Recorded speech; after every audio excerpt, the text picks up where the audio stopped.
স্বামী স্ত্রী উমরা করতে যাব। প্রশ্ন হলো উমরা করার পর কখন স্বামী স্ত্রী মিলিত হতে পারবেন? আমি এখন আল্লাহর কাছে মাপ চাই, কিভাবে দোয়া করলে আল্লাহ তাআলা আমাকে মাফ করবেন? হাসমত আলী আপনি লিখেছেন, দস্তরখানা বলতে কি বোঝায়? যেটিতে বসে খাবার খাওয়া হয় সেটি, নাকি যেটিতে প্লেট রাখা হয় সেটি? বিহা সুলতানা সিথি আপনি লিখেছেন, চুল কালার করলে কি অজু হবে? শহীদ মিনারে বা কোনো স্মৃতিস্তম্ভে মোমবাতি প্রজ্বলন সম্পর্কে ইসলাম কি বলে, এই বিষয়ে জানাবেন দয়া করে। চলুন তাহলে আর বিলম্ব না করে আমরা প্রশ্নোত্তর আলোকিত ভবনে প্রবেশ করি। আমি যে সমস্ত প্রশ্ন দেখতে পাচ্ছি এর মধ্যে, স্বামী স্ত্রী উমরা করতে যাব। প্রশ্ন হলো উমরা করার পর কখন স্বামী স্ত্রী মিলিত হতে পারবেন? স্বামী স্ত্রী উমরা করতে গেলে সেক্ষেত্রে উমরার যে মূল কার্যক্রম আছে, এহরামের কাপড় পরিধান করার পর, তওয়াফ শেষ করার পর, সাই শেষ করার পর উভয়ে মাথা মুন্ডন বা মাথা চুল ছোট করার যে বিধান আছে, মেয়েরা ছোট করা, পুরুষরা মাথা মুন্ডন করা, সেটি শেষ করার পর তারা হালাল। এরপর তারা শারীরিক সম্পর্ক করতে পারবেন। তার আগ পর্যন্ত শারীরিক সম্পর্ক করা তাদের জন্য জায়েজ নাই। হজের ক্ষেত্রে একই কথাই অলমোস্ট প্রযোজ্য, যে যতক্ষণ পর্যন্ত এহরামরত আছেন সমস্ত কার্যক্রম শেষ না হচ্ছে, বিশেষ করে হজের মূল কার্যক্রম 8 তারিখে যে শুরু হয়, সেই তখন থেকে নিয়ে 10 তারিখে এসে হজের যে কার্যক্রমের অংশ হিসাবে জামারাতে পাথর নিক্ষেপ করা সেটি, তারপর জামারাতে পাথর নিক্ষেপের পর কোরবানি করার পর মাথা মুন্ডন করা, তারপরে তওয়াফ সাই করা, এরপর স্বামী স্ত্রীর মধ্যকার সম্পর্ক, শারীরিক সম্পর্ক করা হালাল হয়ে যায়। অতএব এই সময়ের মধ্যে যদি শারীরিক সম্পর্ক করেন তাহলে সেক্ষেত্রে তারা গুনাহগার হবেন এবং হজের বিধান লঙ্ঘনকারী হবেন, তাদের উপরে দম ওয়াজিব। আমি এখন আল্লাহর কাছে মাপ চাই, কিভাবে দোয়া করলে আল্লাহ তাআলা আমাকে মাফ করবেন? ভাই তুহিন ইসলাম, আপনাকে সাধুবাদ জানাই, আপনি হারাম এবং অবৈধ পথ থেকে ফিরে এসেছেন। এটির জন্য সৎসাহসের প্রয়োজন হয়। আজকালকার বেশিরভাগ তরুণী দেখা যায় যে নানাভাবে এ ধরনের হারাম সম্পর্কে জড়িয়ে আছেন।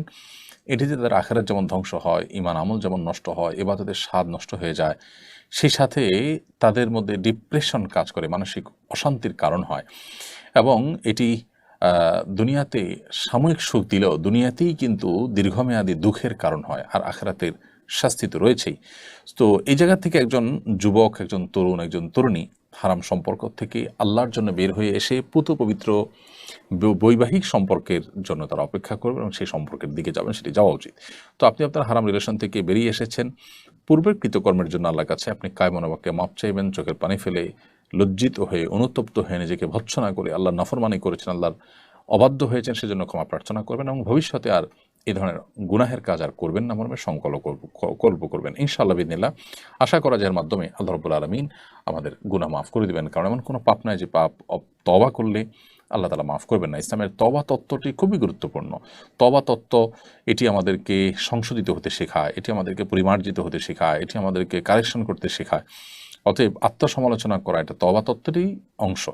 সেই জায়গা থেকে আপনার নিজের কৃতকর্মের জন্য অনুতপ্ত হয়ে ক্ষমা প্রার্থনা, ভবিষ্যতে না করার জন্য সংকল্প করা এবং হারাম থেকে ফিরে আসা, সরে আসা, এই বিষয়গুলো ইনশাআল্লাহ আপনার পূর্বের গুনাহ মাফ হওয়ার জন্য যথেষ্ট হবে, আল্লাহ চাহেন তো।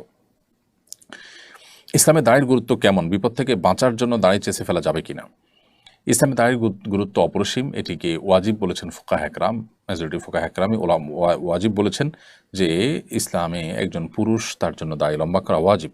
এক মুষ্টির নিচে দাড়ি কাটা প্রায় সব উলামা একরামের মতই নাজায়েজ এবং গুনাহের কথা ওয়াজিব তরক করা।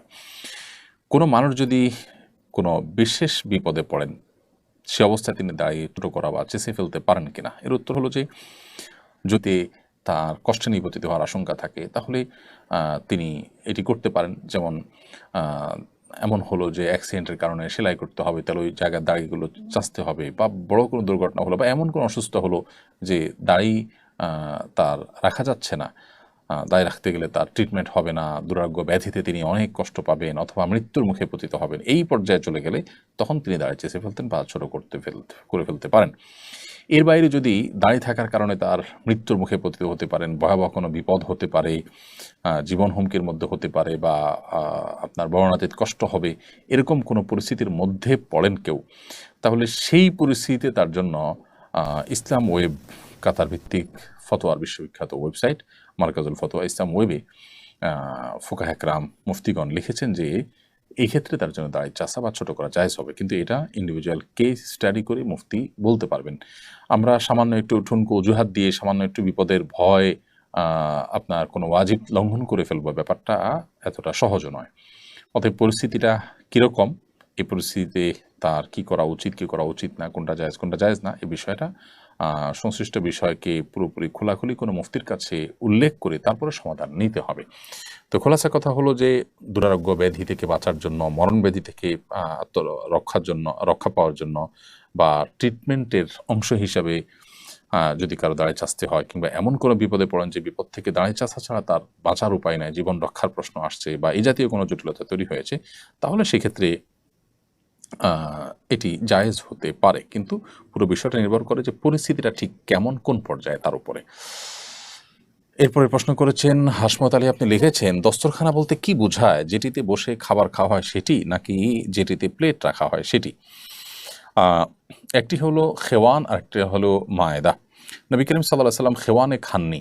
খেওয়ান বলতে বোঝানো হয় যেটার পায়া আছে, কয়েকটা পায়ার উপরে যে উঁচু আপনার টেবিল জাতীয় কিছু থাকে, এই টেবিল বা ডাইনিং টেবিল বা এই জাতীয় জিনিস, সেগুলোকে খেওয়ান বলা হয়। নবী সাল্লাল্লাহু আলাইহি ওয়াসাল্লাম খেওয়ানে খাননি। তো খেওয়ানে খাননি এর মানে খেওয়ানে খেলে গুনাহ হবে কিনা, সেটা নিয়ে উলামায়ে মতো পার্থক্য আছে।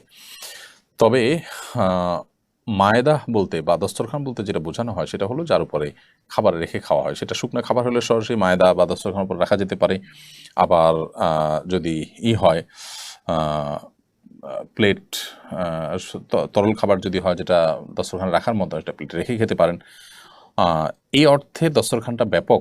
তার উপরে শুকনো খাবার রেখে খাওয়া যেতে পারে। আবার তরল বা আপনার ঝোল বিশিষ্ট খাবার হলে সেটি তার উপরে পাত্র রেখে বা প্লেট রেখে তার মধ্যে খাওয়া যেতে পারে। কিন্তু যেটা বিছিয়ে খাবার খাওয়া হয় সেটাকে দস্তরখান বলা হয়। এই বিছানো জিনিসটার উপরে কোনো ফ্রুট, ফল, টল এগুলো সরাসরি রেখে খাওয়া যেতে পারে। আবার যেগুলো তরল সেগুলো প্লেট ইত্যাদিতে খাওয়া যেতে পারে। সর্বাবস্থায় দস্তরখান বা মায়েদা বলা হয় চামড়ার হোক, প্লাস্টিকের হোক, কাপড়ের হোক, যেটা বিছে আমরা খানা খাই সেটাকে।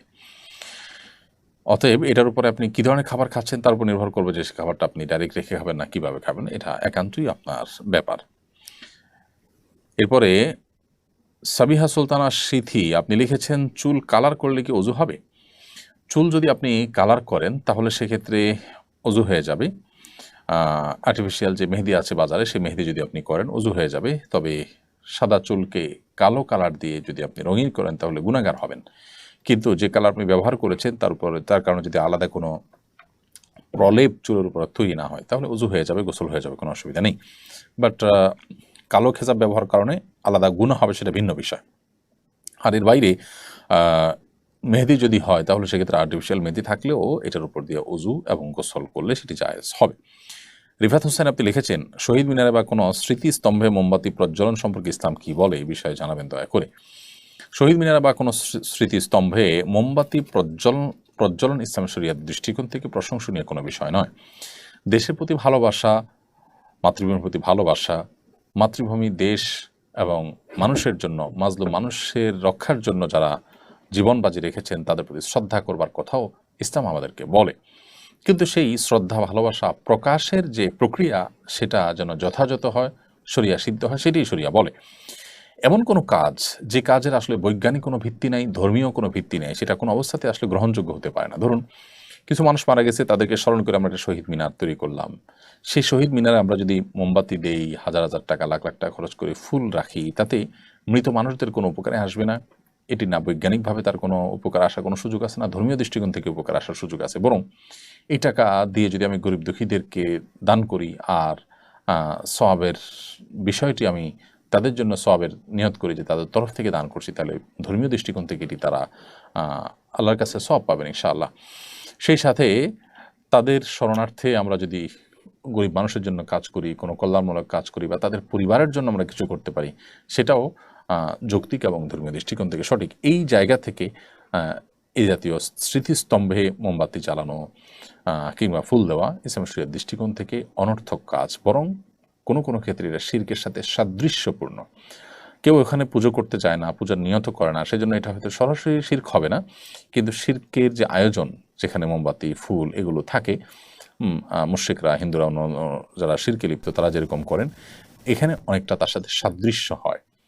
তারা প্রতিমার সামনে দেন, এখানে আমরা একটা স্তম্ভ তৈরি করে স্তম্ভের সামনে দিচ্ছি, ব্যাপারটা অনেকটা কাছাকাছি।